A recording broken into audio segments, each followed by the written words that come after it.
So you can see how difficult it is for an investment cycle as well. It's the investments that went in 2020 and 2021 that are going to become games now. Many of them blew up and ran out of money in 2022, 2023. So we'll see. But from what I know, from speaking to everybody across the industry, there is a lot coming. But like a film, just having a big budget film doesn't mean it's a box office success. Mm-hmm. So that's the next thing. We need a true box office success. Big one. Yeah.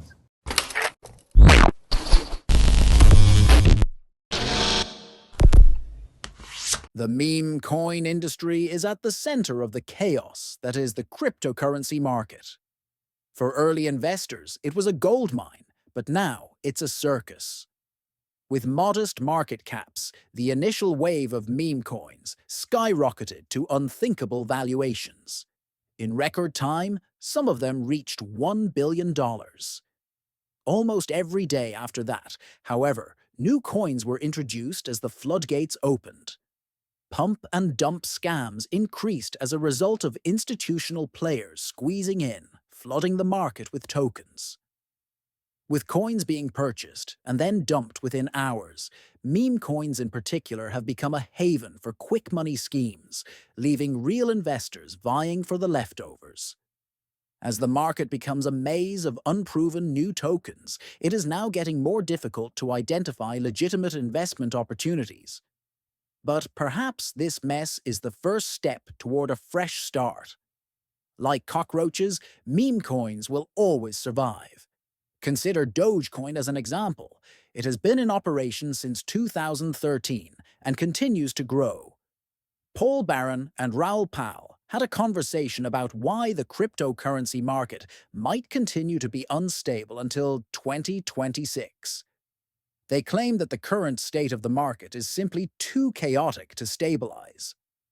For more information, let's examine a few of their conversational highlights. Remember to like this video, subscribe to our channel, and enable post notifications to stay up to date on the newest cryptocurrency and financial content. Overall. Really, you see a lot of it's easy to get caught up in YouTube channels or Twitter or whatever. And when you step back, has anything really happened? I mean, Bitcoin's barely consolidated, barely. Mm-hmm. And people, because everybody's hopes and dreams are in this trade, right? This is I call it the greatest macro opportunity of all time, or greatest macro trade of all time. But also, most of us have most of our wealth in this trade. So it matters. So people are going to be incredibly emotional about this because if we get through the other side and you do the right things and you don't fuck it up, you can make a lot of money. Yep. And so they think about their future self and they're terrified of not getting there. I get it. It's just stick with the program and just be careful and just be patient. It is all macro, Paul, and most people don't understand it. I spend a lot of my time trying to educate people. It's actually the macro drives everything. Sure. And we think, technical analysis, stuff like that, it's useful to know where you are in a trend and what's happening and strength and stuff. But really, the whole thing is driven by macro.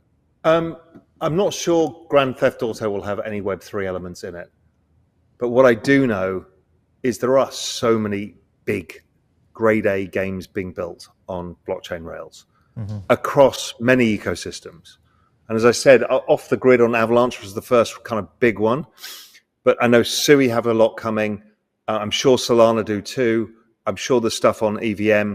So we will see this, and it's definitely something everyone's working on. The issue is like a big movie. These things are hugely expensive. Most of them don't even make it to market in the end. So they just destroy the capital, never get there.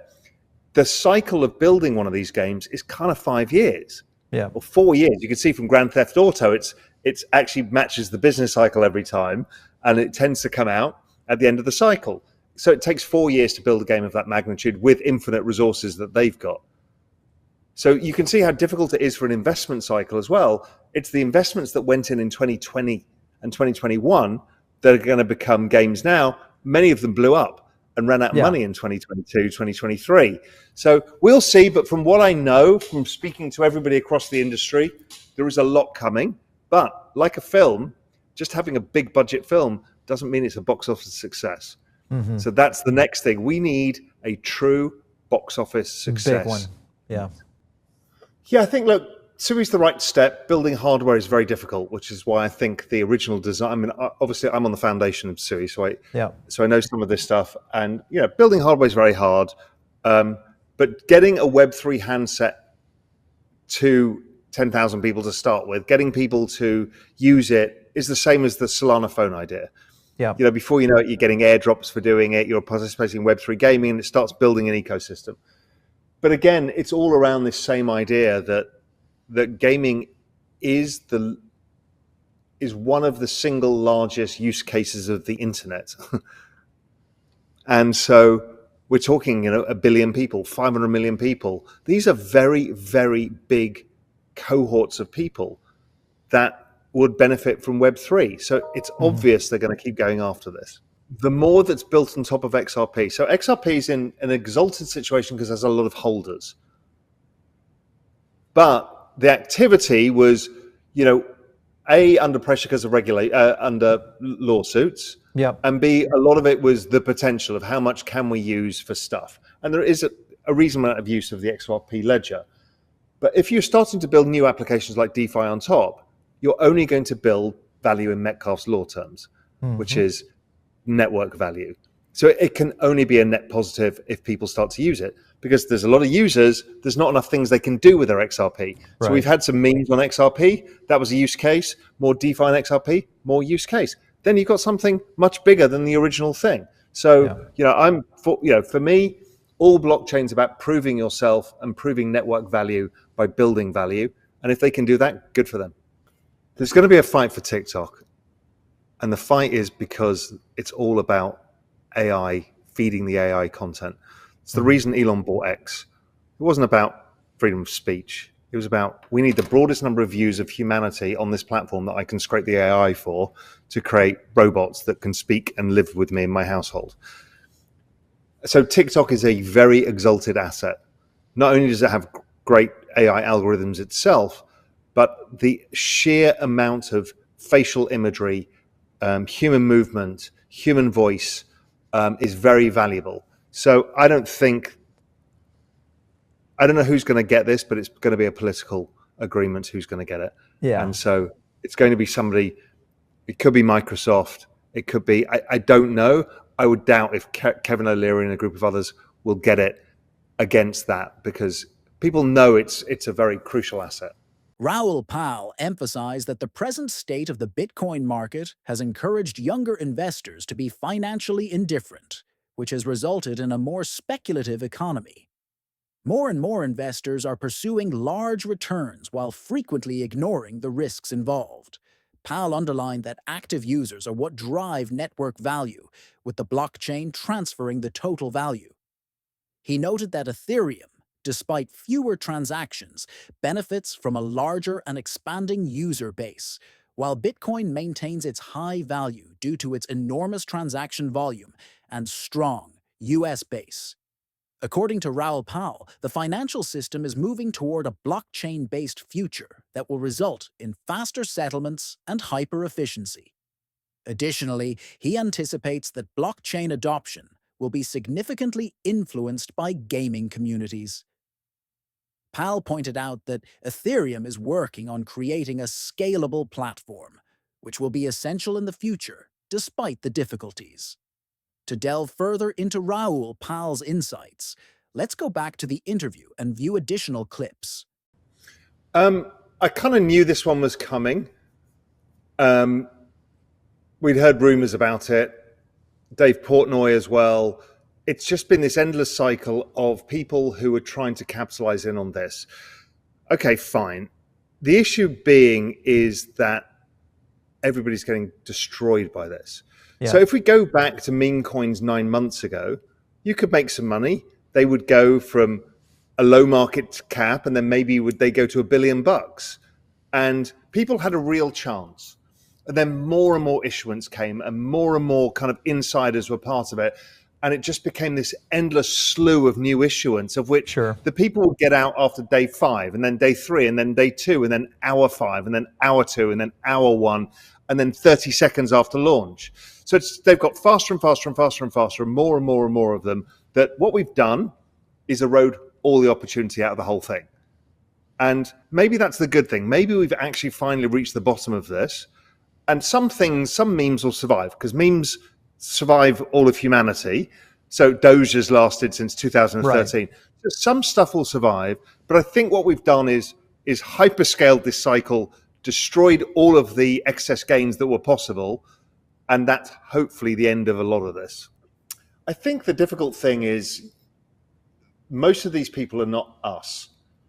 So these are younger people with no chance of buying a property, Yeah. who are seeing nothing but sort of a bleak financial future for themselves. So it's become this kind of financial nihilism, or to put it in a more positive term, it's a more speculative economy because there are opportunities there and they need the opportunities to leverage. So they will always keep looking for the 50x, even though however often we tell them, listen, there's no such thing as consistent 50x returns. Really, if you're owning Bitcoin, Ethereum, Solana, Sui, whatever, you'll do fine. But that's not good enough for them. To have another 5 or 10x from there is not good enough for them. So they are looking for something. But I think you're right. The sense is that they will stop looking under this particular pile. Yes, they might find memes, whether it's Pepe or whether it's Doge or whatever, that survives and does well. But I'm not entirely convinced that meme coins will be the great attraction any longer. Market of like high-end art that did really well, then the PFPs, and then there was millions of PFPs, and the whole lot went to zero. And by the second cycle, we can see that punks retain value and Bored Apes retain value and Pudgy Penguins, but a whole bunch of them don't. So I think it's the right process.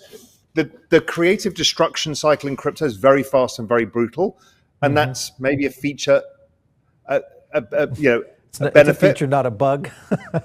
That's right. It's a feature, not a bug, I think, probably. Yeah. So it is a category. So how we create network value is either by number of active users, or it's also the total value transacted on a particular chain. That combination explains the value of these networks. So Bitcoin has big size transactions and a lot of users, which is why it's the most valuable. ETH has smaller size, but lots of users. And it all flows from that. So real world assets outside of stablecoins tend to be larger single transactions. If you're going to take a slice of a bond, or credit or something like that, it tends to be you stick in $100 million because you're a financial institution and you don't do any more than that. So it's a high value, but only one or a few nodes in the network are using it. So yes, they're good, but they're not everything. So they add value. Gaming, on the other hand, much smaller values, gigantic volume size. So there is a balance between all of this. Now, over time, we will see the entire financial system go onto blockchain rails anyway. So it's not just the tokenization of real world assets, more so the hyper efficiency of putting equities, all bonds, everything on chain as an instant settlement system, proof of ownership, custody. You get rid of so many middlemen. So that's coming, and those markets are trillions upon trillions of dollars. So yeah, it is important. Gaming's important from another perspective because that's one of the large communities of Web 2, social media being one, gaming being another, music being another, sports being another, that will eventually migrate across to this world. And all of those come with like 1 billion users plus. I mean, a big game can have 1 billion users. A big pop star has 1 billion fans. A big sports team has 1 billion fans. So these are very big things. In his discussion of the possible effects of AI agents on the cryptocurrency market, Raoul Pal emphasized the need for crypto payment rails because of their affordability and speed. For payments, he thinks Ethereum's Layer 2 solutions will be adequate. A scalable and effective payment system is required because Pal anticipates that the use of AI agents will greatly increase transaction volumes. Additionally, he emphasized the significance of regulatory clarity for institutional investors in the Bitcoin market, pointing out that putting budgets and economic data on the blockchain can increase banking system transparency and trust. According to Pal, the current market cycle may last until 2026. He also thinks that Bitcoin's downside risk will be lower this time, with a possible drop of 50% or less. This risk might be decreased with the participation of new players, such as ETFs, and the possible inclusion of Bitcoin in 401k plans. Pal emphasized that until regulatory certainty is achieved, institutional involvement will keep increasing, spurring additional adoption of blockchain technology and Bitcoin. Noting that traditional investors still lack sufficient capital, which may need to come from non-traditional sources, he also emphasized the significance of capital markets opening up for new investments. Finally, Pal noted that while global debt refinance and demographic shifts have an impact on the current market cycle, the fundamental drivers are probably going to stay the same over time. What do you believe will affect the cryptocurrency market the most from AI agents? Remember to subscribe, like the video, and leave a comment with your thoughts.